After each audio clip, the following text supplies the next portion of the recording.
ദൈവനാമത്തിന് മഹത്വം ഉണ്ടാകട്ടെ. ഒരു പുതിയ ദിവസം കൂടെ കാണുവാനൊക്കെ കൊണ്ട് ദൈവം നമ്മെ സഹായിച്ചു. ദൈവത്തിന് നന്ദി പറയാം. ഇന്ന് നമ്മുടെ ധ്യാനത്തിനായിട്ട് തിരഞ്ഞെടുത്തിരിക്കുന്ന വേദഭാഗം വെളിപാട് പുസ്തകത്തിലെ പാഠമാണല്ലോ നാം പഠിച്ചുകൊണ്ടിരിക്കുന്നത്. വെളിപാട് 4 8-ാമത്തെ വാക്യമാണ്. അത് ഞാൻ പ്രകാരം വായിക്കുന്നു. 4 ജീവികളും ഓരോന്നിനും 6 ചിറകുള്ളതായി ചുറ്റിലും അകത്ത് കണ്ണ് നിറഞ്ഞിരിക്കുന്നു. ഇരിക്കുന്നവനും ഇരുന്നവനും വരുന്നവനുമായ സർവശക്തിയുള്ളതായ കർത്താവായ ദൈവം പരിശുദ്ധൻ പരിശുദ്ധൻ പരിശുദ്ധനെന്ന് അവർ രാപ്പകൽ വിശ്രമം കൂടാതെ പറഞ്ഞുകൊണ്ടിരിക്കുന്നു. അപ്പോൾ ഈ ഒരു പരിശുദ്ധൻ പരിശുദ്ധൻ പരിശുദ്ധൻ എന്നുള്ളതായ 3 തവണ ദൈവം പരിശുദ്ധനായിട്ട് ഇവിടെ ചിത്രീകരിക്കുന്നതായ കാഴ്ചയാണ് നാം കാണുന്നത്. ഇവിടെ 4 ജീവികളെക്കുറിച്ച് പറയുന്നുണ്ട്. ഈ 4 ജീവികൾ പ്രത്യേകിച്ച് പറയുമ്പോൾ വെളിപാട് പുസ്തകത്തിൽ, അതായത് പഴയ നിയമത്തിലുള്ളതായ പല കാര്യങ്ങളെയും അതിൻ്റേതായ അർത്ഥത്തിൽ നമുക്കറിയാം. ചിഹ്നങ്ങളുണ്ട്, അതുപോലെ തന്നെ പലതരത്തിലുള്ള മൃഗങ്ങളുണ്ട്. ഇവയെല്ലാം കുറേ കൂടി വ്യക്തമായി വെളിപ്പെടുത്തുവാൻ തക്കവണ്ണമാണ് വെളിപാട് പുസ്തകം ഉപയോഗിക്കുന്നത്. അപ്പോൾ ഈ 8-ാമത്തെ വാക്യത്തിൽ കാണുന്ന ജീവികളെ അതേ രീതിയിൽ തന്നെ നമുക്ക് പഴയ നിയമത്തിലും കാണുവാൻ തക്കവണ്ണം സാധിക്കും. ഉദാഹരണം പറഞ്ഞാൽ എസ്കേൽ പിന്നെ പുസ്തകത്തിലും യെശയ്യാ പ്രവചനത്തിലും ഇതേ കാര്യം തന്നെ പ്രതിപാദിക്കുന്നതായിട്ട് നമുക്ക് കാണുവാൻ തക്കവണ്ണം സാധിക്കും. നമുക്ക് ആദ്യമായി യെശയ്യാ പ്രവചനം 6-ാമത്തെ അധ്യായത്തിൽ ഉള്ള ചില കാര്യങ്ങൾ ശ്രദ്ധിക്കാം. 6-1-2 യെശയ്യാവ് കാണുന്ന ഉസിയാ രാജാവ് മരിച്ച ആണ്ടിൽ കർത്താവ് ഉയർന്നും പൊങ്ങിയുള്ളതായ സിംഹാസനം ഇരിക്കുന്നത് ഞാൻ കണ്ടു. അവൻ്റെ വസ്ത്രത്തിന് വിളുമ്പ്. അത് താഴോട്ട് വായിക്കുമ്പോൾ അവിടെ ഇതുപോലെ 4 ജീവികളെ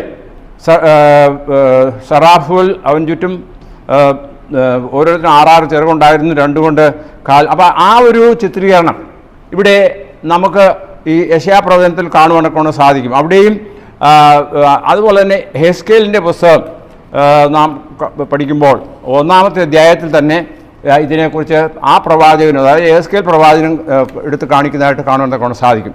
അവിടെയും അതായത് ഹെസ്കേൽ 1:10 പറയുന്നത് അവരുടെ രൂപമോ അവയ്ക്ക് മനുഷ്യമുഖമുണ്ടായിരുന്നു.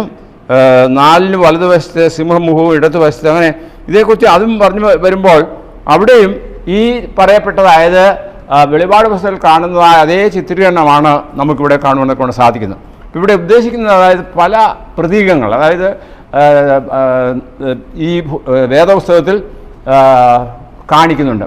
ഇപ്പം ഇവിടെ പറയുമ്പോൾ വെളിപാട് പുസ്തകം പറയുമ്പോൾ അവിടെ പറയുന്നതായ ഈ ജീവി പ്രത്യേകിച്ച് ഏതെല്ലാം തരത്തിലുള്ള വിവരണങ്ങളുണ്ടോ അത് ചൂണ്ടിക്കാണിക്കുന്നത് 4 ജീവികളെക്കുറിച്ച് പറയുന്നുണ്ട്.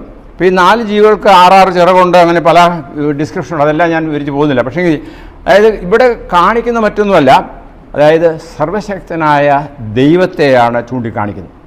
സർവശക്തനായ ദൈവം എന്ന് പറയുമ്പോഴത്തേക്ക് ആ ദൈവത്തിന് എന്തില്ല, അതിനൊരു മനുഷ്യരെ പോലെയല്ല, ക്ഷീണമില്ല, ടയേർഡല്ല. അപ്പോൾ അങ്ങനെയുള്ള വ്യവസ്ഥയിൽ അതാണ് അതായത് കാണുന്നതായ അവസ്ഥ നമുക്ക് കാണുന്നത് കൊണ്ട് സാധിക്കും. അതായത് രണ്ടാമത്തേത് മുഖം മൂടുക എന്ന് ഉദ്ദേശിക്കുന്ന, നമുക്കറിയാം സാധാരണയായിട്ട് ഈ ഈസ്റ്റേൺ, അതായത് പാലസ്തീൻ ദേശങ്ങളിലൊക്കെയും പ്രാർത്ഥന നടക്കുന്ന സമയത്ത് അവിടെ തല മൂടുന്ന ഒരു സാഹചര്യം ഉണ്ട്. അപ്പോൾ അവിടെ പ്രാർത്ഥനയാണ് ചിത്രീകരിക്കുന്നത്. എന്താണ് പ്രാർത്ഥന? അപ്പോൾ ദൈവത്തെ ആരാധിക്കുന്നതായ ഒരു പ്രതീകം അവിടെ കാണുന്നുണ്ട്. പിന്നെ സർവശക്തനായ ദൈവത്തെക്കുറിച്ച് ഞാൻ പറഞ്ഞു. പിന്നെ അവിടെ 3 തവണ പരിശുദ്ധൻ പരിശുദ്ധൻ പരിശുദ്ധൻ എന്ന് പറയുന്നു. അപ്പോൾ അത് പ്രത്യേകിച്ച് പറയുമ്പോൾ ഒരു തരത്തിൽ നമുക്ക് ചിന്തിക്കാൻ സാധിക്കുന്നത് ദൈവികത്വത്തെക്കുറിച്ചാണ്. ദൈവം എന്ന് പറയുമ്പോഴത്തേക്ക് പിതാവായ ദൈവം, പുത്രനായ ദൈവം, പരിശുദ്ധനാത്മാവായ ദൈവം. അപ്പോൾ അവിടെ പരിശുദ്ധൻ പരിശുദ്ധൻ പരിശുദ്ധൻ എന്നുള്ളതായ പദപ്രയോഗം കാണുന്നു. അപ്പോൾ ഇതൊക്കെയും ചൂണ്ടിക്കാണിക്കുന്ന മറ്റൊന്നുമല്ല, ദൈവത്തിനെ പുകഴ്ത്തുന്ന, ദൈവത്തെ ആരാധിക്കുന്ന, ദൈവത്തിന് നമ്മൾ എങ്ങനെ ദൈവം സർവശക്തനാണ്. ഈ സർവശക്തനായ ദൈവത്തെ ആരാധിക്കുന്നതായ ഒരു സമൂഹമായിട്ട് ഇവിടെ ചിത്രീകരിക്കുകയാണ് ചെയ്യുന്നത്. അതുകൊണ്ടാണ് പരിശുദ്ധൻ പരിശുദ്ധൻ എന്ന് പറയുന്നത്. അപ്പോൾ ഈ ഒരു ചിന്ത നമ്മുടെ ജീവിതത്തിൽ ഭരിക്കും. ഈ 4-ാമത്തെ അധ്യായത്തിൽ 8-ാമത്തെ വാക്യത്തിൽ പ്രത്യേകിച്ച് പരിശുദ്ധൻ പരിശുദ്ധൻ പരിശുദ്ധൻ എന്ന് രാപ്പകൽ വിശ്രമം കൂടാതെ പറഞ്ഞുകൊണ്ടിരിക്കുകയാണ്. ഇത് നമ്മുടെ ചിന്തയിൽ വരേണ്ടത് ദൈവത്തെ ഭക്തിയോടും ദൈവത്തെ അറിയുന്ന രീതിയിൽ സർവശക്തനായ ദൈവം എന്നുള്ള വ്യവസ്ഥയിൽ ദൈവത്തെ ആരാധിക്കുന്ന ഒരു സാഹചര്യമാണ്. അപ്പോൾ ഈ പ്രതീകങ്ങളൊക്കെയും നമ്മുടെ ജീവിതത്തിൻ്റെ ഒരു ഭാഗമായി മാറുവാൻ നോക്കണം. ഇത് ഇടയാകട്ടെ. അതുപോലെ നാം ഈ ഭൂമിയിൽ ജീവിക്കുമ്പോൾ കണിശമായിട്ടും ഇങ്ങനെയുള്ളതായ പല പ്രതീകങ്ങളും നാം വെളിപാട് പുസ്തകത്തിൽ കാണുന്നുണ്ട്. അതിലുള്ള അർത്ഥം മനസ്സിലാക്കിക്കൊണ്ട് ദൈവത്തെ പൂർണ്ണ വിശുദ്ധിയിൽ ആരാധിപ്പാനും ദൈവത്തെ അംഗീകരിപ്പാനും ദൈവത്തെ മാനിപ്പാനും ദൈവത്തെ ഭയപ്പെട്ട് അവൻ്റെ വരവിനെ ഒരുങ്ങുവാനും നമ്മെ ഓരോരുത്തരും സഹായിക്കട്ടെ എന്ന് പറഞ്ഞുകൊണ്ട് ഈ ചെറിയ ധ്യാനത്തിൽ ഞാൻ വിരമിക്കുകയാണ്. നമുക്ക് പ്രാർത്ഥിക്കാം.